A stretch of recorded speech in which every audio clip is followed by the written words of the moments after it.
Hey everybody, this is Lex Rofberg, and we're giving a little bit of a preamble before this episode as one of our High Holiday episodes. Initially, it was released in 2016/5777, right at the beginning of 5777 as we entered that new year. But we're re-releasing it this year because we think that these conversations about the Torah readings and Haftorah readings from the High Holidays are still relevant. And we didn't re-record new ones. As much as our ideas changed, they haven't changed so much that we have whole new takes on these texts. But we wanted to put them out there for you anyway, to, if you listened the first time, revisit, and if you didn't, to visit for the first time. So we hope you enjoy these, and send us whatever feedback you've got at dan@judaismunbound.com or lex@judaismunbound.com. Shana Tova, Happy New Year. This is a special edition of Judaism Unbound, the High Holiday Readings. Welcome back, everyone. I'm Dan Levinson. And I'm Lex Rofus.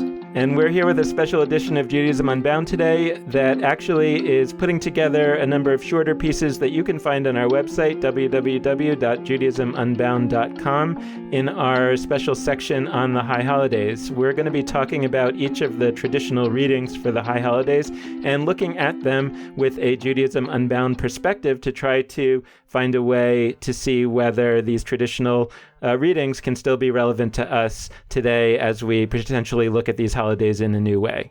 So our next text is the Torah reading for the second day of Rosh Hashanah, which is the well-known story of the binding of Isaac. And I guess the basics here are really the next story after Isaac's birth and the kicking out of Ishmael is this very strange story where God is said to be testing Abraham, and God comes and tells Abraham that Abraham should sacrifice his only son, whom he loves so much, and Abraham agrees and takes Isaac to the mountain and gets him all ready to be sacrificed. And at the last minute, God, or a messenger of God, comes and tells Abraham, "Don't do it." In fact, there's a ram caught in the thicket, and you should sacrifice the ram instead.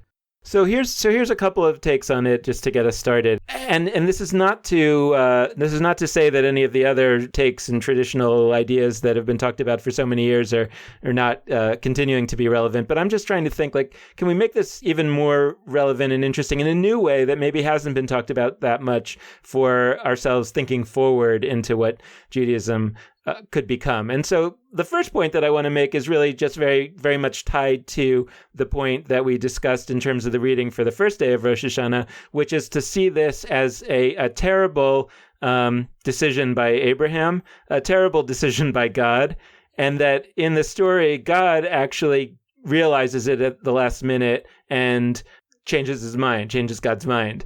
And Abraham, though, doesn't seem to ever realize it. So number one is that I, again, want to get into this idea, like, what if we read it that way, right? What if we read this as an absolutely terrible thing that was done by God and by Abraham, and really the only person redeemed, or the only character redeemed here, is God, because God, at the last minute, realizes this is wrong. That's sort of point number one.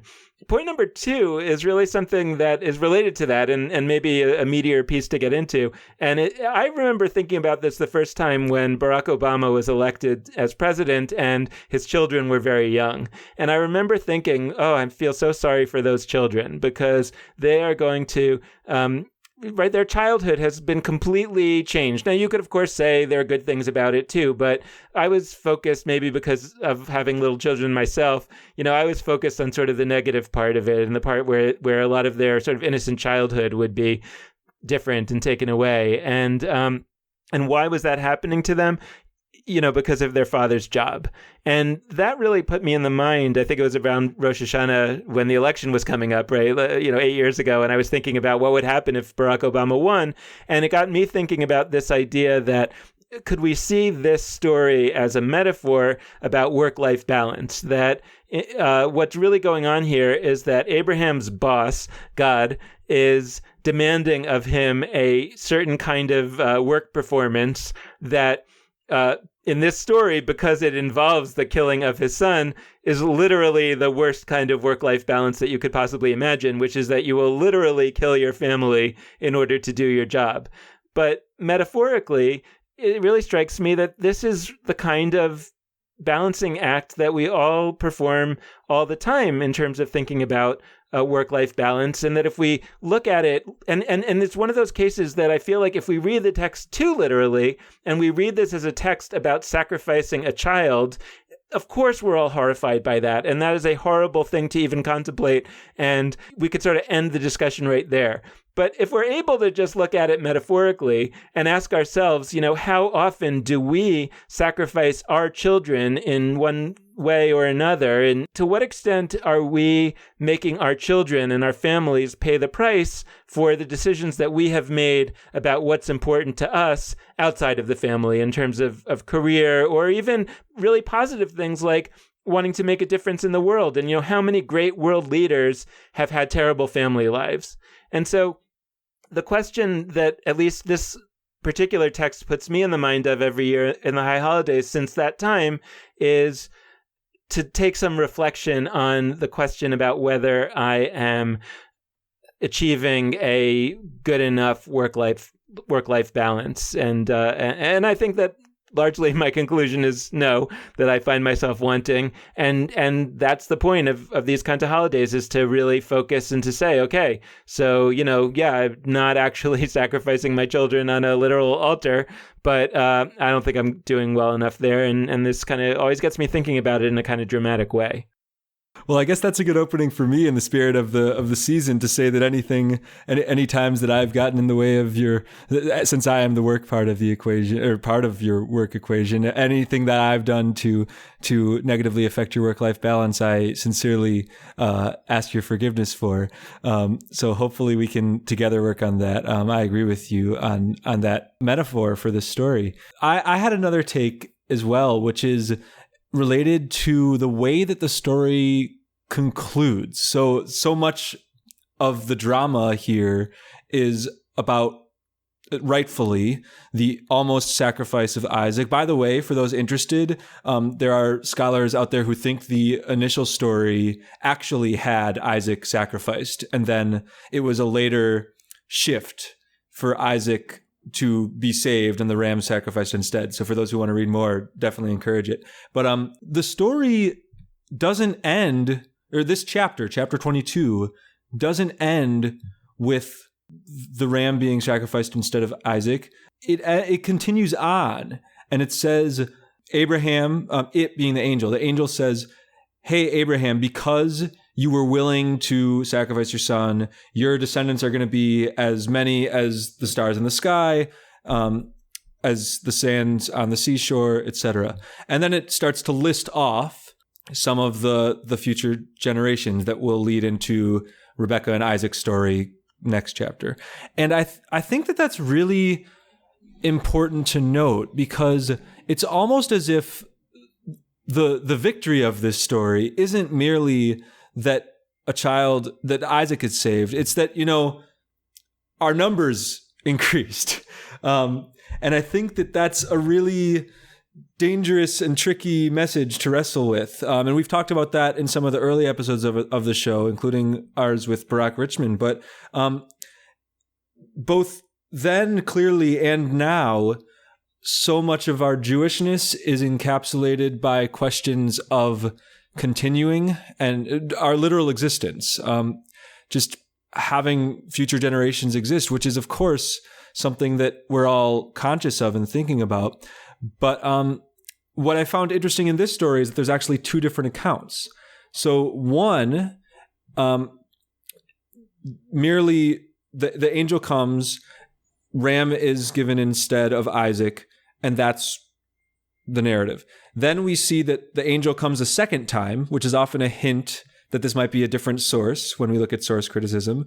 And it says, okay, not only that, but you're going to be a great nation. Here's the list of all your future generations. And what that suggests to me is that there's two different ways that we could take this. One is to focus on the numbers game and how this is primarily a good story because, look, we saved Isaac and Isaac led to the rest of us.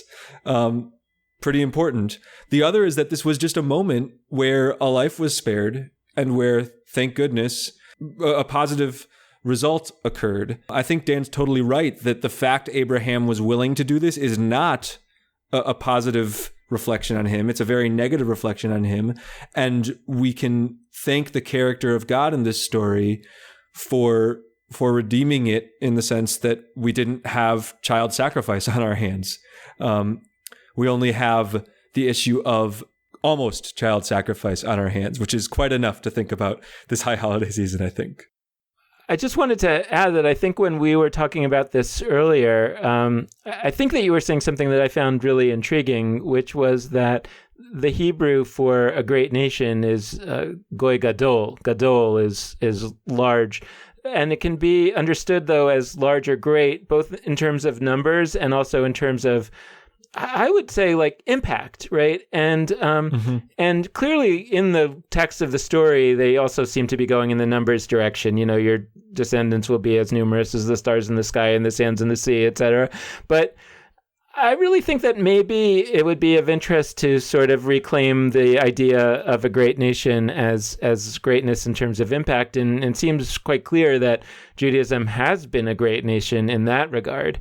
And it would be interesting to think about what it would look like if we focused our motivations, focused our attention on being a great nation in the future in terms of our continued important impact on the world rather than retaining our numbers or even increasing our numbers. My hypothesis would be that if we refocused ourselves in that way, our numbers would grow because people would want to be part of such a nation that was so focused on having a positive impact, and that a nation focused on just having numbers is not a very attractive nation to want to join. And, you know, it sort of becomes a self-fulfilling prophecy. You know, it's like Stephen Covey famously talks about, with people, fast is slow and slow is fast. You know, it's a sort of like paradox that with people, the fastest way you can get somewhere is to work slowly as people need to work. And similarly, I feel like there's this paradox that if you try to get numbers, you will not get numbers. And if you try to get impact, you will get numbers, you know, and maybe that also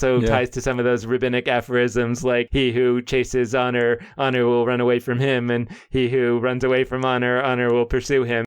Yeah, I think that's a great point. So maybe it's that if we are great, then we'll be great. First great referring to our actions, our impact, and second great referring to numbers. Amen. So on that note, we're going to wrap up this look into the second day Rosh Hashanah Torah reading. We encourage you to check out our other Rosh Hashanah special edition episodes of Judaism Unbound, and you can get those in iTunes or Google Play, wherever you generally get our podcast, or you can do so on our website, JudaismUnbound.com, under our High Holidays Unbound project section in the Listen and Learn track. So thanks for listening. We encourage you to check out our other ones. Stay tuned for some Yom Kippur episodes to come up in the near future. And with that, this has been Judaism Unbound.